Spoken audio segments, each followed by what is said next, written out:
vu un giga feu d'artifice. Je préfère pour le dire, pour la mairie, les gens qui habitent autour du château, les flics, tout ça. C'est pas moi qui vient de faire péter un putain de giga feu d'artifice. Et c'est des jeunes qui n'ont rien trouvé de plus intelligent d'aller le faire péter au bout de ma route. Voilà, donc putain. Ils pouvaient le faire partout. Là. Ils pouvaient le faire partout, putain. Ils étaient gentils, et tu vois, je suis allé les voir direct. Ce mec, j'ai vu le mec, je me suis dit, c'est la 3e guerre mondiale, tu vois.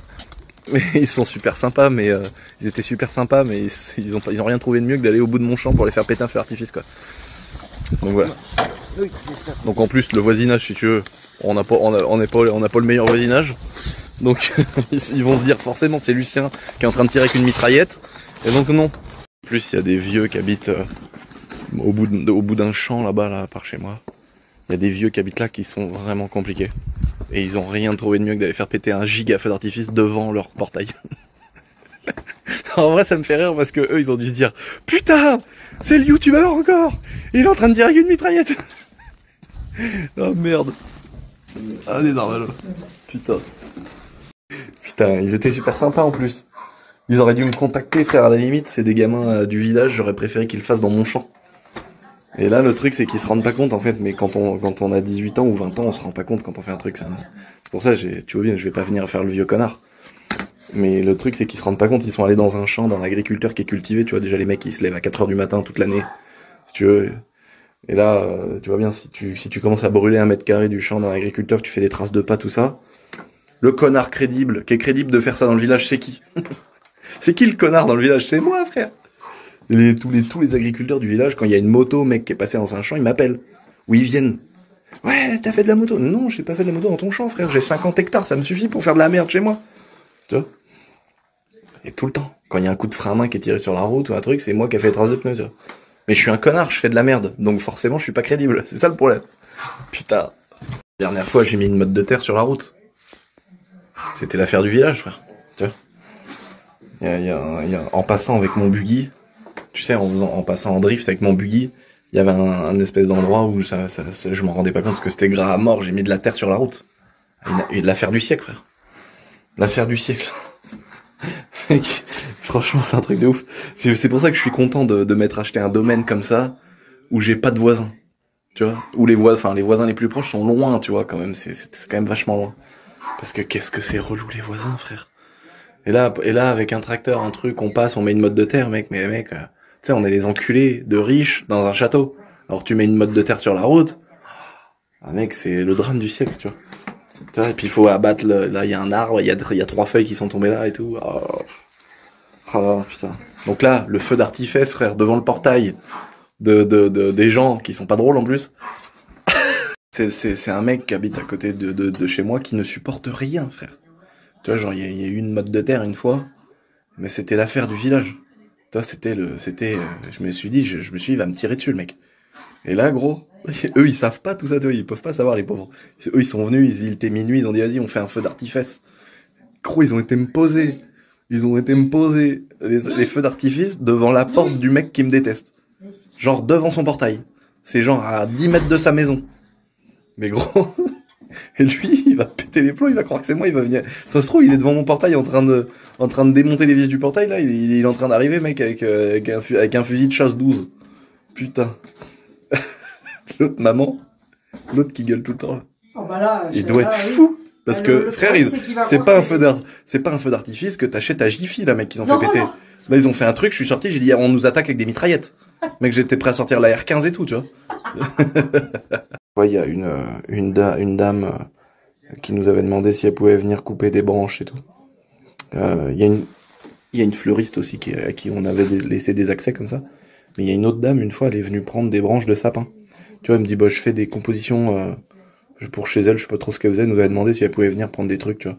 Puis il y avait une famille de Turcs qui venait prendre des feuilles de vigne aussi, tu vois. Et donc moi je dis, vas-y, pas de souci, bien sûr, servez-vous, tu vois, tranquille. Et ils se sont trompés, frère. Ils se sont trompés, ils ont pris de l'autre côté de la route. Ah. Et quand le mec est arrivé, il a dit, vous faites quoi là? Les gens ils ont dit, ben non, on a demandé à Lucien. Mais l'autre il a dit, mais c'est pas chez Lucien là, qu'est-ce qu'il fait lui? Mais frère, j'ai cru qu'on lui avait démonté les parpaings de sa maison, mec. J'ai cru qu'on lui avait volé sa toiture. Tu vois? En fait, dans les petits villages comme ça, Tu vois, quand t'arrives, t'achètes le château, t'es là, t'es en lambeaux et tout, t'es pas aimé, les gens ils aiment pas les gens qui gagnent de l'argent. Et on est des salauds de capitalistes, on est des connards. Et déjà quand t'as un iPhone 15, frère, déjà tes potes te détestent ou sont jaloux. Alors que t'imagines bien que si ça commence à parler de Lamborghini et toutes ces conneries, que t'es vraiment une merde aux yeux du peuple, aux yeux de tout le monde, tu vois. Donc là, forcément, les feuilles de vigne du voisin, frère, pétage de plomb. J'ai pété un câble. Pétage de plomb, les mecs, ils se sont dit, mais c'est pas possible. Alors que moi, j'avais fait le bon samaritain, j'ai dit, servez-vous, tu vois. Et j'avais dit à droite, mais ils sont allés à gauche. Ah, laisse tomber, l'enfer. L'enfer. C'est comme ça, là, attention, hein. Les mecs, faut pas... Il y a une voisine, une fois, j'ai mis un panneau devant pour faire une partie d'airsoft. J'avais oublié de ramasser le panneau. Je l'ai retrouvé, il a été propulsé dans ma forêt. Je sais pas de quoi l'acheter. Mais il était en haut des peupliers, frère. Putain. J'ai putain, quand même, j'ai oublié le panneau, un petit panneau, tu vois, tranquille, quoi, c'est pas la fin du monde. Là, le truc, il est en haut du séquoia, frère. Comme le branleur qui vient avec sa Super 5, ou sa Clio, je sais pas quoi, et qui la pose sur place et qui fait des burns. Tu vois, comme ça, tout le village se dit, ah, vous avez vu le youtubeur, regardez dans l'état qui met les routes et tout. Et ben, ce petit bâtard, ça arrivera jamais que je sois là le jour où il fait ça. Parce que s'il arrive le jour où il est là, moi, je suis prêt psychologiquement. Peu importe le véhicule que j'aurai, je le percute. Je le percuterai ce jour-là. Et frère, ça m'est déjà arrivé, je peux pas encore en parler, y a pas prescription. Mais gros, mes propres voitures, je les mets épave. Épave, frère.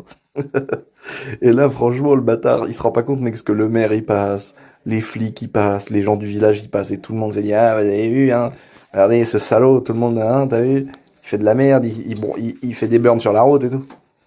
Mais vu que je suis un connard, 99% du temps, ils se disent que, tu sais, rien au monde dira le contraire en disant, mais non, c'est pas lui, vous vous rendez compte? Il fait que ça tous les jours, évidemment que c'est lui. Une fois à l'entrée d'un champ chez moi, tu vois, j'ai mis une petite chaînette, frère. Ils m'ont arraché la chaîne, les pieds et tout. Tracteur, l'autre, il a dit, en fait, les gens, les agriculteurs, les gens de la campagne, ils veulent pas que tu casses leurs habitudes. Ça fait 30 ans que ce chemin-là, il a pas une chaînette. Moi, je suis arrivé, le chemin, il est à moi, tu vois. Mais je laisse les gens passer, évidemment. Eh ben, frère, puis tu vois, je vais pas me poster là-bas, comme ça, à attendre pour le voir écraser tout avec son tracteur. Tu vois ce que je veux dire? Donc, vu que je suis pas là, le mec, il arrive, il encule ma petite barrière. Et je retrouve des fois une petite binouse, tu vois, une petite rôteuse. L'autre, il boit sa bière, tac, il la jette dans mon champ, là, tiens, enculé. Moi, je m'en branle, tu sais, ça me fait rire, en vrai, vas-y, je la remets ma chaînette comme une victime, un peu. Je fais un peu la victime, tu vois. Je dis, vas-y, je la remets, la chaîne. Par contre, mais tu vois, les choses sont mal faites, parce que ça n'arrivera jamais. Jamais ça n'arrivera que devant moi, cet enculé, il arrache ma chaînette. Ça n'arrivera pas.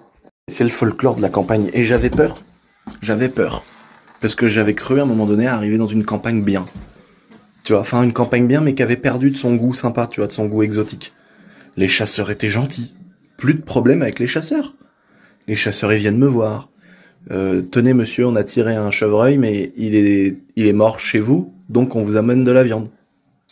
Tu vois, je leur ai dit aux chasseurs, tu vois, j'avais direct en arrivant pour pas qu'il y ait de galère. Et 15 ans de guerre comme dans mon ancienne maison, j'avais été les voir en leur disant, bah tiens, là c'est chez moi, à cet endroit-là j'y vais pas, donc vous pouvez chasser chez moi là-bas. Par contre ici il y a nos animaux, là j'ai fait de la moto machin, donc chassez pas là.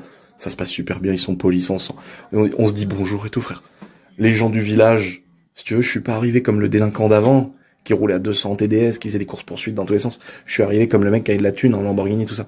Donc si tu veux, j'ai quand même été mieux vu qu'avant. Avant, j'étais vraiment dans le mobilhome, à l'époque du mobilhome, mec, j'étais l'ennemi public numéro 1, tu vois. Du coup, ça avait perdu grave de son folklore. Parce que on n'est plus au bord de l'eau sur la plage, donc on voyait plus les pervers ou les pédophiles en train de se branler sous leur manteau. Il y avait plus les mecs qui essayaient de regarder les gosses entre deux branches en train de se taper une grosse queue. Il y avait plus les PD qui s'enculaient sur l'île, parce que devant chez moi c'était l'île aux PD, tu vois. C'est comme ça, tu vois. Mais nous, ça nous est rigolé de voir des PD qui couraient tous à poil et tout. Il y avait un endroit avec les teufeurs qui se droguaient, tu vois. D'un seul coup, tu passais, t'en avais un, il tremblait par terre, il moussait, il était mort. Il y avait une teufeuse, elle était enceinte, elle s'injectait de la kétamine en même temps qu'elle était enceinte et tout. C'était folklorique, tu sais. Tu voyais plein de choses. Tu sais, il y avait un petit danger quand même. Tu disais, faut pas se battre avec eux, parce que si tu les touches, on va avoir une maladie. Le chasseur, à tout moment, il est ivre-mort, il va te tirer dessus avec son flingue. Tu vois, il y avait plein de trucs cool. Et ça avait perdu un peu de son folklore. Et mine de, tu vois, des petites aventures comme ça, je me dis, bon, on est encore à la campagne, ça va, tu vois. Et ça, je l'ai toujours dit, c'est pas une blague, hein. C'est le folklore des campagnes, frère. Les gens ivres, les chasseurs qui tirent partout, les soirées de gays, les teufeurs qui se battent, qui se droguent. Tu vois ce que je veux dire? D'un seul coup, t'as une bande de gitans, frère, qui passent avec un C15. J'ai vu les frangins des gitans qui étaient à côté de moi avant. Je les ai vus hier, samedi, je les ai vus. Ils passent en C15, frère. Le C15, ils viennent de le Chourave. Ils sont 7 dans le C15. Mec, ça me manque, frère. Et je vous jure que c'est vrai, ça me manque. Et de courser les pervers qui se branlaient en voyant les petites filles sur les plages, ça me manque. Moi, je revois ma mère en train de jeter des bâtons à un mec, il était à poil sous sa cape, il se branlait. Et genre, il y avait moi et mes petites cousines, on était tout petits. Et il se tapait des grosses queues, on voyait sa vieille tub. Et ma mère, elle coursait avec un bâton et tout. C'était drôle, putain de merde. On vit plus ça, là, tout est calme. On est dans un village, tout est calme, frère. Et les racistes et tout, ils se manifestent même pas, c'était drôle. Là, les gens, ils voient des arabes, ça les choque plus. Tu vois, tu vois, il y a moins de... Avant, mec, il y avait Samir, Khalid. Mes potes rebeux, ils arrivaient à la maison. Mais mec, ils avaient jamais vu un arabe. Moi, j'ai vu un mec ivre mort. Il y avait Samir, il était en camis. Tu vois le truc. Mais mec, la story, elle est incroyable, les gars. Il y a le mec qui klaxonne parce qu'on avait bloqué la route devant. Il tut. Un vieux chasseur dans un... Qu'est-ce qu'il avait comme voiture? Il avait un Kangoo blanc. Mais en Peugeot, là. Je sais plus comment ça s'appelle. Un bip? Un bip? Non, je sais plus comment ça s'appelle. Et Samir, il descend. Eh monsieur, calmez-vous. Mais grande barbe. Camis, les babouches et tout, frère. L'autre, il s'est dit, ça y est, mec, il y a un attentat. Tu te rappelles, maman, du vieux qui avait vu Samir en camis qui klaxonnait au milieu de la route? À Saint-Jean? Oh putain. Et le mec, il a fait une marche arrière. Il a bloqué sa porte. Il a fait une marche arrière, mais il est remonté sur le talus. De peur, il s'est dit, il va m'égorger. C'était génial, mec. Ça, c'était drôle, voilà.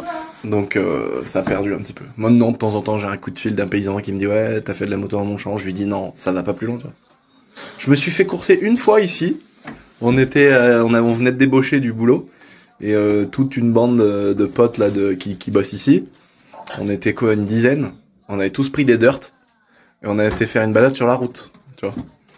Et on a fait demi-tour dans un chemin parce qu'on a vu qu'au bout du chemin, ça débouchait dans des champs. Donc on a fait demi-tour, on est revenu. Mais le paysan au loin, il a entendu 10 motos. Et il a cru qu'on était en train de labourer son champ. Et frère, il est arrivé avec un John Deere, celui dont je rêve, là, qui a les pneus en 1050. Le truc, frère, tu le regardes comme ça. La cabine, gros, elle a 50 mètres de haut. Il est arrivé, gros, avec une remorque. La remorque, là, elle faisait 100 tonnes. Je sais pas combien, mais énorme. La remorque, elle est les mêmes pneus que le tracteur, tu vois le truc. Il est arrivé, gros, tu sais, genre, il a pilé. Pour un peu, genre, il nous écrase, tu vois. Et, quand t'es en YCF 88 cm3, et que t'as un John Deere, frère, qui fait 5 mètres de haut, qui te suit à fond. Gros, ça fait peur. Ça fait peur. Et le gars, il est arrivé, il pensait qu'on avait violé ses moutons et ses vaches, tu vois. Et donc voilà quoi. J'ai eu ça c'était drôle. J'ai eu un gars du village une nuit qui est venu. Il a essayé d'ouvrir une porte. Donc les caméras ont sonné. Bon là pareil, hein, je peux pas trop expliquer parce que malheureusement on est sur Snap, tout est repris, tout est voilà déformé. Donc je peux pas expliquer, mais j'ai fait en sorte qu'il revienne jamais chez moi. Et pour l'instant il est jamais revenu. Mais peut-être qu'il est fou, je sais pas. Mais c'était drôle. Il est parti en courant sans ses chaussures et tout. C'était très très drôle. Mais bon voilà. Et sinon bon il y a un alcoolique qui a tiré un coup de fusil au-dessus de Louis le gardien, puis ça avait mis des plombs dans la toiture du château. Bon là normalement pareil. J'ai fait en sorte qu'il revienne pas. Mais voilà quoi, j'ai eu 2-3 trucs en 2 ans comme ça, des trucs voilà. Avant, nous où on habitait avant avec ma mère, c'était tous les jours qu'on avait un truc drôle à faire. C'était tous les jours qu'on avait une situation critique à gérer. Tous les jours, mec. Eh oui, frère. C'était sympa, quoi. Il y avait un petit peu d'adrénaline, quoi. Là, mec, on est en train de promener Bougnette en poussette, tu vois ce que je veux dire? Ça y est, quoi. Soit on a vieilli, soit on a passé un cap. C'est fini, les pervers sur la plage qui se branlent sous leur cap, maman. Tu te rappelles celui que tu coursais quand on était petit? Oui. Là, maintenant, frère, il y a Bougnette. Ses jambes, elles sont toutes mortes. Elle peut plus marcher, donc on la promène en poussette, frère. Quel enfer. Ah oui, les 4 jambes sont... C'est vrai, putain. Tu sais. Et un jour, ça se trouve, je montrerai la même chose avec mes sales mioches à moi, dans une poussette, frère, avec une femme qui a les cheveux rasés, et tu vois, c'est bon, quoi. 2 labradors qui font chier, un scénic, enfin, non, c'est bon. C'est bon, frère. Redonnez-moi les chasseurs et les teufeurs et les pervers qui se branlent sous les branches. Hein. Redonnez-moi tout ça, s'il vous plaît. Avant, nous, avec Khalid, et les gars, il y avait Samir et tout. On faisait des missions commando, frère. Avec les teufeurs, mec. On arrivait, on était habillés en ghillie. On avait plein de fumigènes d'airsoft, plein d'airsoft. On avait des ghillies, là, tu sais, c'est le déguisement homme-buisson. On arrivait voir les teufeurs. On coupait l'essence du groupe. Ralid, il rampait. Il coupait l'essence du groupe électrogène. Et les teufeurs, ils arrivaient, ils disaient, putain! Enculé de chien! Il a tourné l'essence avec sa bouche et tout, tu sais. Après, Ralid, il a retourné le groupe électrogène. Et d'un seul coup, frère, on a fait un assaut. On a fait un commando. Et gros, on a lancé, je sais pas, une dizaine de fumigènes. On est arrivé, gros. On a mitraillé tout le monde là-dedans. Eux, ils nous jetaient des pavasses et tout. Ça, c'était la bonne époque, frère. C'était la bonne époque, mec. Là, maintenant, t'as vu, il y a un feu d'artifice. Moins drôle, quand même. Alors avant la guerre des étoiles, frère. Avant la guerre des teufeurs. C'était nos potes. C'est ça, c'est pour ça qu'on a vécu une grande trahison. C'est qu'avant, avec Babas et tout, là, on sortait les roulements des roues et tout à la presse, on avait démonté des essieux de camions de teufeurs. On les emmenait chez moi, on avait sorti les roulements à la presse, on avait débloqué des freins, on faisait de la mécanique sur leurs camions pour leur donner un coup de main, tu vois. Et ces enculés, après, frère, quand ils étaient drogués, ils venaient nous casser les couilles. C'est pour ça qu'après, on a eu un peu, tu vois, il y a eu quelques querelles. Et encore une fois, pour ceux qui n'ont pas suivi les histoires de l'époque, c'est pas... quand je dis teufeurs, je fais une généralité comme un connard, mais c'est pas des teufeurs. C'était des teufeurs qui se droguaient, donc c'était plus par rapport à ça. Je sais très bien qu'il y a des teufeurs qui font pas chier. Ne m'emmerdez pas. Je fais une généralité.